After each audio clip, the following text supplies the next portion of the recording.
Bendiciones, bienvenidos y bienvenidas a la Taza de Café Perfecta con el Perfecto, un espacio creado para poder compartir una o varias porciones de la palabra de Dios a fin de que nuestra fe se eleve al siguiente nivel.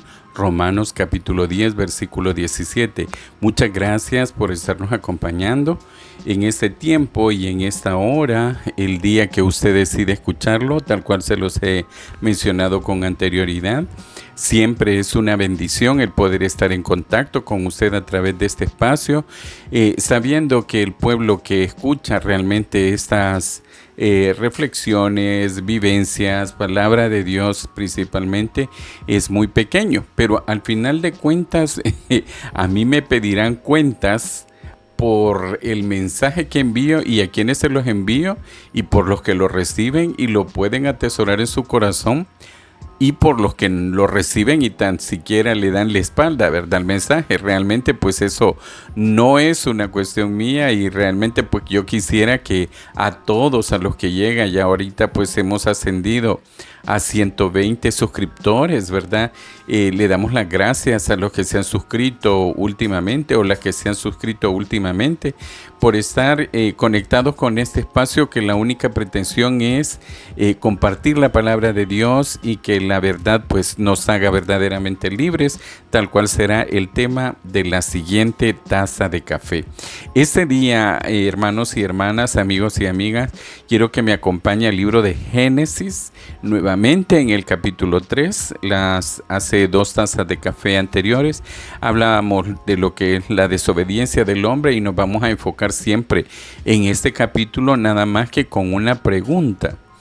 El examen es cotidianamente, mis hermanos, ¿verdad? El examen no es que yo recuerdo que yo he tenido algunos maestros que nosotros teníamos un calendario de exámenes y de actividades, pero yo he tenido maestros más a nivel universitario que de pronto llegaban y decían, saquen una hoja de papel, vamos a hacer examen.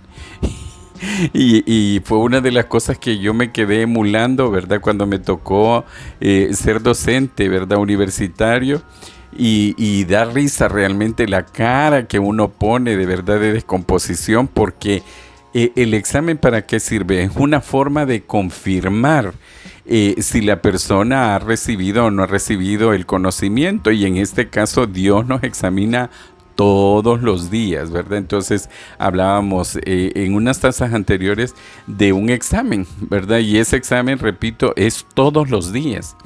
No es solamente ocasionalmente ni cada 8 días, sino que pues todos los días el Señor nos regala la vida y todos los días nos pregunta, o sea, vas a hacer hoy lo correcto, ¿verdad? Principalmente. ¿Y qué es hacer lo correcto? En primer lugar, el asegurarnos de que verdaderamente hemos nacido de nuevo, mis hermanos, ¿verdad? Y luego mantener una vida devocional con una comunión con Dios a través de la lectura sistemática de la palabra, de la oración y de su culto racional en cuanto nos lo permita, ¿verdad?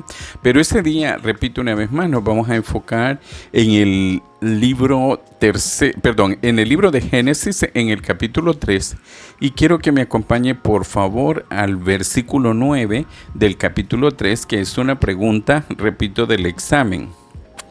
Mas Jehová Dios llamó al hombre y le dijo, ¿dónde estás tú? Palabra de Dios. Bien, mis hermanos, como casi la gran mayoría conocemos, ¿verdad? La historia descrita en la palabra de Dios de la vida que se daba realmente pues aquí en el paraíso, ¿verdad? En esta creación que Dios le había entregado al hombre, se mira pues, ¿verdad? Que muchas veces se puede creer de que porque leemos en secuencia capítulo 1, 2 y 3, o que vemos que el primer día, el segundo día, el tercer día, el cuarto día, el quinto día, el sexto y el séptimo en el que descansó, podríamos tener nosotros la percepción de que son días de 24 horas, pero realmente hay otra medida de tiempo. Recuerde que para el Señor un día, ¿verdad? Son como 10,000 años y 10,000 años como un día. O sea, al final es Él el que determina el tiempo y la evolución en el crecimiento que cada uno de sus hijos va teniendo, ¿verdad? En ese acercamiento que se pretende tener. Entonces, aquí en este capítulo 3, ¿verdad? Porque cualquiera podría decir que poquito duró el paraíso, ¿verdad? Que poquito, pues entre el capítulo 2 y el capítulo 1 y el capítulo 2, y en el capítulo 3 viene la caída del hombre, ¿verdad? Por su pecado, qué poquito le duró. Y pues en cierta parte sí, ¿verdad? Sí, pues lo vemos así porque nosotros no estamos supuestos a ser como un silbador, ¿verdad? Un cohete o cohete, ¿verdad? Hablando correctamente, de esos de Navidad o de los que se revientan para las fiestas patronales de un lugar, ¿verdad? Que como dice en nuestro país ese dicho, es llamarada de tusa, ¿verdad? Hoy estoy en amores con el Señor y mañana pues definitivamente le doy la espalda. No, no es así.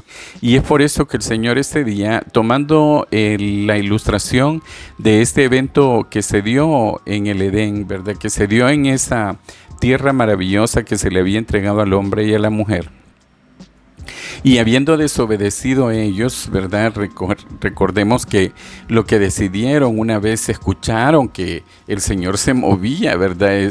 Sobre esa atmósfera que se daba ahí en ese paraíso. Decidieron esconderse, ¿verdad? Y hacerse ellos con unas hojas de higuera, pues con que cubrirse cuando ellos no tenían conciencia realmente en el sentido de darse cuenta de que estaban desnudos. Fue algo que se reveló posteriormente a que hayan comido de ese fruto que se encontraba ahí, el cual se les había dicho, no comerás, ¿verdad? Pero que ya habíamos hablado que la serpiente, que era la más astuta de todos los animales, sedujo a la mujer y en ese sentido pues la condujo a que pues irrumpiera, ¿verdad? Con lo mandado por Dios y cayeran en esa desobediencia. Pero ese día también el Señor a usted y a mí nos pregunta, ¿y tú dónde estás? ¿O dónde estás tú? Es la pregunta correcta. Y usted me podrá decir, bueno, pues estoy en mi casa, ¿verdad? Ya el horario en el que se está publicando esta taza de café, se espera que la gran mayoría pues ya haya llegado a sus destinos de sus labores y pues o de sus agendas académicas, etcétera, etcétera. Ya es un horario en el que nos vamos acercando a nuestro círculo familiar y ya para poder tomar los sagrados alimentos, para poder descansar o dependiendo de la hora a la que se escuche, ¿verdad? Durante el día. Y entonces usted me dirá, estoy en el trabajo, estoy en mi universidad, estoy en mi casa, estoy donde sea, sí. Pero quizás, mis hermanos, la pregunta acá tomando como enlace el cierre de la taza de café anterior, cuando a Pablo se le respondió, porque él dice que en ruegos lo había hecho por 3 ocasiones, quita este aguijón de mí. Y se le dijo, bástate mi gracia. Y yo les decía, mis hermanos, ¿verdad? Que es mi anhelo realmente el entender verdaderamente y de una manera profunda realmente la gracia de Dios. Porque muchos de nosotros lo tomamos como un chiste, mis hermanos, ¿verdad? Y simple y sencillamente argumentamos que la gracia es la gracia sin entender verdaderamente el trasfondo espiritual de lo que eso significa. Y pues hemos oído, ¿verdad? Que en muchas ocasiones se dice que de gratis, que es un regalo, pero hay más allá, hay algo más allá y eso pues debería de ser el anhelo de todos, ¿verdad? Por lo menos el de su servidor así es. Y yo les decía, acompáñeme en la busca del entendimiento con sabiduría de esa gracia para poderla saborear, mis hermanos. Y repito una vez más, la pregunta es, ¿dónde estás tú? Y físicamente podrás estar en el lugar, cualquiera de los lugares que yo acabo de mencionar en este momento. Pero la pregunta que el Señor nos hace en este día y a esta hora es, ¿dónde estás tú? Espiritualmente hablando, mi hermano, ¿dónde estás tú? ¿Tiene usted respuesta para esa pregunta, mi hermano? ¿Verdaderamente ha usted saboreado e interpretado la gracia? ¿O cree que es simple y sencillamente que porque se pone de manifiesto en la palabra de Dios, porque lo cantamos en un corito y vemos nosotros como, pues, en nuestros himnarios, ¿verdad? En la iglesia donde yo me congrego, tenemos un himno. Este es un himno que fue escrito por el señor John Newton y se llama Sublime Gracia. Y quiero tomarme el tiempo de poder quizás no cantarlo, mis hermanos, porque yo no soy cantante, ¿verdad? Ya lo he dicho en muchas ocasiones. No pretendo hacerlo llorar, y no porque toque su corazón, sino por irritar sus oídos. Pero este es un himno que nos lleva muchísimo más allá, mis hermanos, de entender la mera gracia como una simple palabra que no tiene trascendencia espiritual y que no tiene trascendencia eterna en nuestras vidas. Repito, en los himnarios que nosotros usamos dentro de nuestra iglesia se encuentra este himno que se llama Sublime Gracia. Entiendo que pues su origen, ¿verdad?, es en la lengua inglesa, ¿verdad? Y en ese sentido pues ha sido traducido, pero su traducción es una traducción que realmente toca las cuerdas del corazón, creo yo, de aquellos que nos disponemos a adorar en espíritu y en verdad, ¿verdad? Y repito una vez más, voy a tratar de tararearlo, ¿verdad? No pretendo impactarlo a usted. Hace mucho tiempo entendí y aprendí que a quien yo debo de deslumbrar con mis acciones, con cualquier cosa que yo haga, es a Dios, definitivamente. Pero con ustedes lo que hago es ilustrarlos al respecto para que caminemos y crezcamos, como digo, en ese nivel, ¿verdad?, que queremos elevar de nuestra fe. Y dice el himno de la siguiente manera: Sublime gracia del Señor, que un infeliz salvó. Fui ciego, mas hoy miro yo, perdido, y Él me halló. Su gracia me enseñó a temer, mis dudas ahuyentó. Oh, cuán precioso fue a mi ser cuando Él me transformó. En los peligros o aflicción que yo he tenido aquí, su gracia siempre me libró y me guiará feliz. Y cuando en Sión por siglos mil brillando esté cual sol, yo cantaré por siempre ahí su amor que me salvó. Esto no es palabra de Dios, mis hermanos, pero obviamente es la experiencia de una persona que sí tuvo un contacto con la palabra de Dios. Imagínese la calificación que le da a la gracia: sublime. Sublime es la gracia del Señor, que a un infeliz salvó. Dicen que las aflicciones o las necesidades del hombre son la oportunidad que Dios tiene para acercarse a nosotros. Y este himno está exaltando precisamente esa condición de infelices, de personas no salvas, de personas ciegas, de personas perdidas, de personas con dudas, de personas que no habíamos sido transformadas, de personas que nos encontrábamos en peligros y aflicción, que nos hemos encontrado, mis hermanos, sin guía, sin luz, que nos hemos encontrado en oscuridad y que, mis hermanos, indiscutiblemente no entendíamos lo que es tener una alabanza por esa sublime gracia. decía yo, pues, tomando la palabra de Dios en ese ruego que Pablo le presentó al Señor y le decía en 3 ocasiones, quita este aguijón de mí. Y la respuesta del Señor fue, bástate mi gracia. Y cuando Él le dijo eso, no lo veamos nosotros como una respuesta negativa. Yo hablaba de que muchas veces vemos una parte, una pequeñita parte del cuadro completo, de la pintura completa. No vemos el lienzo entero, pero Dios sí lo ve. Y cuando Él nos dice, bástate mi gracia, entonces definitivamente lo que nos está diciendo, lo que yo tengo para ti es mejor.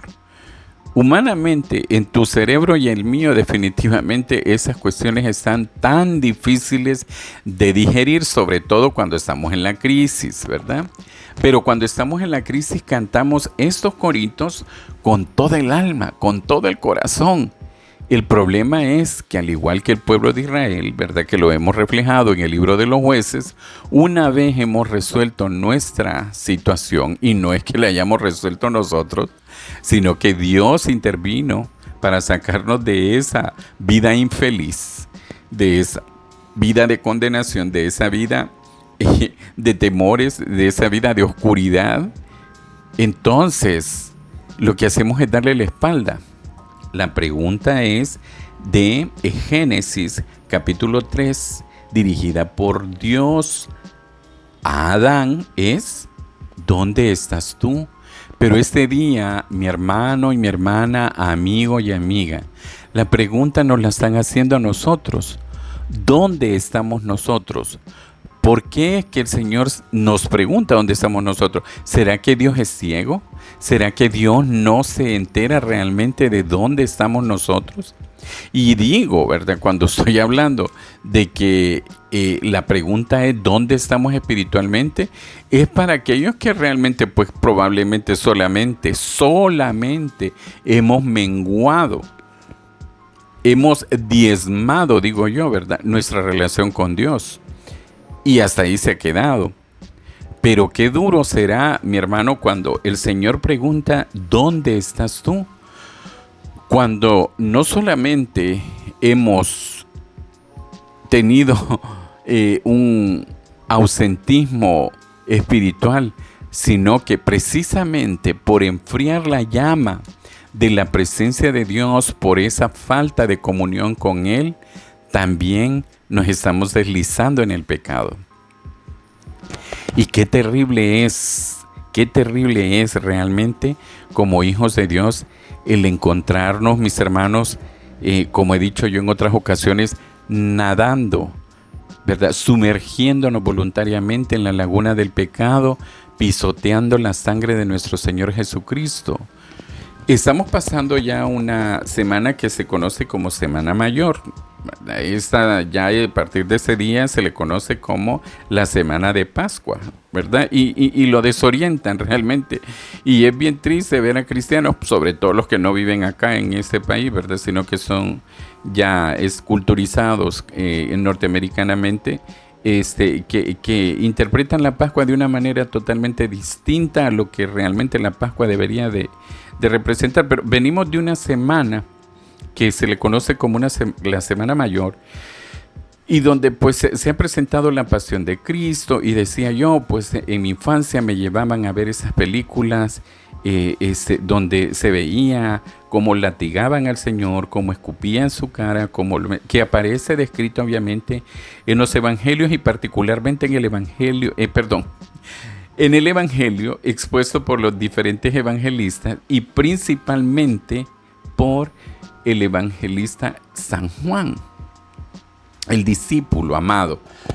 Esas especificaciones que aparecen, y que no aparecen en Lucas, ni aparecen en Marcos, ni en Mateo, aparece más específicamente elaborada esa descripción de qué es lo que el Señor pasó. Y decía, yo lloraba como niño, de verdad. Y volvemos a ver la película de la Pasión, los canales de acá, de nuestro país, los canales locales, hay uno que se encarga de pasar esas películas como Los 10 Mandamientos, Ben-Hur, Quo Vadis, y ahora La Pasión de Cristo, ¿verdad? Que es una de las películas que más se acerca, muchísimo más en cuanto a la producción de Hollywood, a lo que aparece descrito en el Evangelio según San Juan. Pero yo les decía, más que llorar por eso, porque sí tenemos que llorar, obviamente, pues, ¿verdad? Entender, como leía yo por ahí en uno de los estados que había publicado un pastor amigo mío, Jesús, el púlpito que usó Jesús para poder predicar fue la cruz. Y fue ahí, mi hermano, donde Él manifestó su amor tan grande por usted y por mí. Pero que sin embargo, no obstante, repito una vez más, probablemente hemos derramado lágrimas cantando Sublime Gracia. Ha habido momentos en los que definitivamente nuestra condición de abundancia, nuestra condición de bienestar, ¿verdad? Nuestra condición de, con probabilidad, entre comillas, tener una familia equilibrada, pues nos da el permiso, ¿verdad?, para poder hacer las cosas como nosotros queremos. Y muchas veces cristianos que se latigan, y eso sí lo digo con autoridad porque los conozco, y yo, obviamente no es mi no es mi papel estarlo juzgando, pero sí, cuando vemos y comparamos esta situación y nos pregunta el Señor, ¿dónde estás tú? Yo digo, ¿será que tenemos demasiada cera en los oídos espirituales y no escuchamos esta pregunta que el Señor nos está haciendo? Porque muchas veces yo me he enterado, no comparto mesas con cristianos, entre comillas, alcohólicos. No, yo no estoy diciendo que no somos pecadores. Lo seremos, y ya lo he dicho y no me estoy negando, lo vamos a continuar siendo hasta el día en el que nos tengan ahí en ese ataúd. Todavía vamos a estar ofendiendo a Dios, pero ahí se cancela la factura. Sin embargo, mis hermanos, se supone que una persona que ha sido levantada por Dios, por el agradecimiento a Él, por tener una conciencia de pecado, por reconocer que he sido justificado, que esa justificación me ha llevado a mí a restablecer a través de Jesucristo, por medio de Jesucristo, mi relación con Dios, indiscutiblemente que eso me debe de llevar a tener una vida totalmente diferente. Pero cuando usted mira cristianitos o cristianitas con cervezas en sus manos, en sus mesas, en sus eventos, induciendo a otras personas que con probabilidad no son hijos o hijas de Dios, perdóneme, el Señor nos pregunta, ¿dónde estás tú? ¿Dónde estás tú? ¿Tú crees, hermano y mi hermana? Eso no es para los amigos. Los amigos son amigos, si se les llama así, porque definitivamente no han abierto su mente y su corazón a Jesús. Pero sé que hay algunos que escuchan eso y ojalá que sea el Señor a través del Espíritu Santo convenciéndoles de justicia, juicio y pecado, y puedan abrir su mente y su corazón al Señor Jesús y recibirlo como Señor y Salvador personal de sus vidas. No, eso es para usted, hermano y hermana. ¿Usted qué es lo que cree que Dios siente con eso? Y decía yo, sí, hemos llorado con lo que se ha latigado y se ha crucificado, se apedreó, se mesó la barba, se le escupió, se dijeron mentiras de nuestro Señor Jesús. Fue clavado en esa cruz para que usted lo vea y yo lo veamos con esa simpleza y con esa sencillez de que una no es ninguna, mi hermano, por favor. Una pequeña mosca en el perfume del perfumista lo arruina absolutamente todo. Todo me es lícito, pero no todo me conviene. Todo me es lícito, pero no todo me edifica. Y dejemos mucho más allá de que no me edifica. Al final de cuentas, si yo me estoy poniendo la soga yo solo, porque hay de aquellos que hagan tropezar a uno de mis pequeños, no está hablando de un niñito, está hablando de aquel que ni tan siquiera ha tenido la oportunidad de poder recibirlo como Señor y Salvador, de conocerlo como usted y yo lo conocemos. Y mis hermanos, de verdad, qué tremendo es definitivamente el tener cauterizada la mente y nosotros, mis hermanos, el no valorar, en efecto, que estamos jugando con las cosas de Dios, que estamos, mis hermanos, poniendo excusas para hacer la obra que Dios nos ha encomendado, que desconocemos el estado miserable en el que nos encontramos, autodenominándonos hijos de Dios y realmente viviendo como cerdos, desobedientes y pisoteando la sangre de nuestro Señor Jesucristo. Yo creo que debemos de detenernos por un momento y evaluar y preguntarme, ya no permitir que el Señor me pregunte, ¿dónde estás tú? No, detengámonos ese día y preguntemos, ¿dónde estoy? ¿Dónde estoy? Perdí la luz de esa sublime gracia, volví a la oscuridad, volví al vómito como el perro, o volví al fango cenagoso como la cerda lavada. ¿Es así como yo me encuentro? ¿O es que yo he agarrado un hábito de el que confiesa su pecado y se aparta alcanzará la misericordia de Dios todos los días? Porque sí es cierto, todos los días ofendemos a Dios, pero debe de haber una disminución. Si bien es cierto, este espacio tiene como uno de sus eslogans que es la pretensión incrementar o llegar al siguiente nivel de nuestra fe, también debemos de crecer en el nivel de pecado y de ofensa y de pisotear la sangre de nuestro Señor Jesucristo. Repito, estoy hablando en primera persona. Si a usted le sirve, tómelo. Si no, échelo a la basura, ¿verdad? A mí, el Señor me va a cuestionar. A mí, el examen es personalísimo. ¿Se ha fijado usted de que habían maestros que hacían diferentes fórmulas o diferentes diseños de examen? A lo mejor eran las mismas preguntas para todos, pero a un grupo le ponían las preguntas en un orden, a otros en otro orden, y entonces el que terminaba copiando del examen que no era en el diseño que se había realizado de parte del maestro salía reprobado. Entonces aquí, mis hermanos, ¿verdad? Si vamos a copiarle a alguien y si vamos a imitar a alguien, es a Jesús. Mi intención no es regañarlo porque no tengo la autoridad. Si aquí el primer pecador que apesta soy yo, definitivamente, ¿verdad? Allá evalúese usted, porque yo sí me he hecho esa pregunta. ¿Y dónde estoy? ¿Dónde estoy? ¿He avanzado? ¿Qué ha pasado en el 2024 desde enero 1 a esta fecha en la que estoy escuchando este audio? ¿Realmente he evolucionado en el crecimiento del conocimiento de Dios, en mi relación personal con Él, en mi comunión, en mi nivel espiritual? ¿He crecido verdaderamente o he decrecido? ¿He dado pasos para atrás? ¿He estado nadando nuevamente o coqueteando con el pecado o haciendo cosas indebidas? ¿Estoy dedicándole a Dios algunas cosas pero haciendo cosas que definitivamente no le agradan a Él? Y si bien es cierto, la gracia es ese regalo, como le digo, cuando lo hemos interpretado de esa manera tan simplista, pero tampoco es como para que nosotros, tal cual lo dice en la epístola a los Hebreos, pisoteemos la sangre de nuestro Señor. Eso no es un permiso para eso.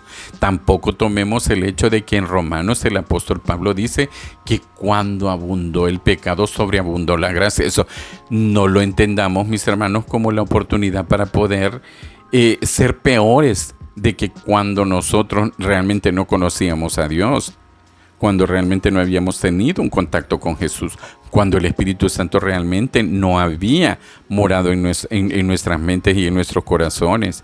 Porque si ese es el caso, con probabilidad, hermano y hermana, entre comillas, usted no es hermano ni hermana. Usted podrá hacer cualquier otra cosa, ¿verdad? De esos parientes lejanos que no son nada, ¿verdad? Y verifique realmente que cuando el Señor le pregunte, ¿dónde estás tú?, sepa qué responder, porque aquí este dolor que atravesó el corazón de Adán al tener que darle una respuesta al Señor y decirle, es que tuvimos miedo de ti y nos escondimos. Mi hermano, por favor, no se esconda de Dios. Corra al trono de la gracia. Si usted ofendió hoy a Dios, corra al trono de la gracia y suplique que en esa gracia alcance la misericordia y el oportuno socorro de parte del Señor, para que lo limpie de nuevo. Y veamos cómo allá en el Salmo 50, David le dice: límpiame de mi pecado, pero con convicción. Porque yo lo repito una vez más, tal cual lo dije ya en unas tazas ya hace bastante tiempo. Al final de cuentas, el arrepentimiento también es un don que viene de Dios. Y es necesario que anhelemos los mejores dones, mi hermano. Y no solamente el hecho de que yo quiero presidir, que yo quiero hablar lengua, que yo quiero. Amén, amén y amén por los que lo tienen, y gloria a Dios, ¿verdad? Porque eso es para edificación de su iglesia, no es para que usted y yo nos jactemos de eso. Ya dijimos, no tenemos nada de qué jactarnos ante Dios. Pero sí es válido que anhelemos, mis hermanos, el estar cada día más enderezando esa vara realmente de la cual el Señor tuvo a bien el derramar su bendita gracia y su bendita misericordia sobre nuestras vidas. Muchísimas gracias por su tiempo. Que Dios me lo guarde, que Dios me lo proteja, que Dios me los bendiga. Nos escuchamos la próxima semana, si Dios lo permite y usted también.